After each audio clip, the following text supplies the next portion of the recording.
বাংলাদেশি কমিউনিটির উদ্যোগে প্রথমবারের মতো ওল্ডহ্যামে অনুষ্ঠিত হয়েছে বর্ণাঢ্য র্যালি।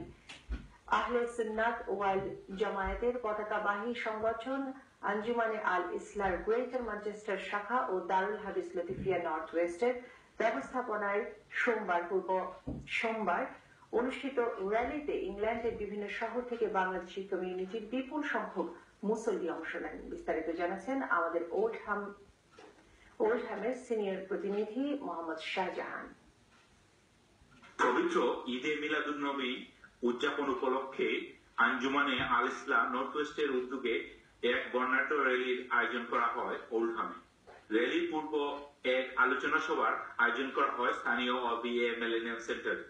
মৌলানা সালমান আহমেদ চৌধুরী এর সভাপতিত্বে ও খায়রুল হুদা খানের পরিচালনায় এতে প্রধান অতিথি হিসাবে উপস্থিত ছিলেন বাংলাদেশ আঞ্জুমানে আল ইসলাম সভাপতি মৌলানা আল্লামা হুসাম উদ্দিন চৌধুরী ফুলতলি। বিশেষ অতিথি হিসেবে উপস্থিত ছিলেন ওল্ডহ্যাম কাউন্সিলের মেয়র কাউন্সিলর আতিকুর রহমান ও কবির আহমেদ চৌধুরী জেপি। তাছাড়া এতে আরো উপস্থিত ছিলেন মুবশির আলী, হাবিবুর রহমান কাইয়ুম, মৌলানা আব্দুল বাসিত আশরাফ ও হাফিজ আসকির মিয়া সহ নর্থ ওয়েস্টের বিভিন্ন শহর থেকে আগত আঞ্জুমানে আল ইসলাম নেতৃবৃন্দ। আলোচনা শেষে বর্ণাঢ্য র্যালিতে নেতৃত্ব দেন ওল্ডহ্যাম কাউন্সিলের মেয়র আতিকুর রহমান সহ নর্থ ওয়েস্ট ও বিভিন্ন শহর থেকে আগত নেতৃবৃন্দ।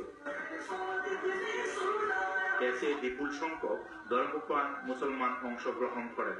Mohammad Shahjahan, channels television news, Oldham.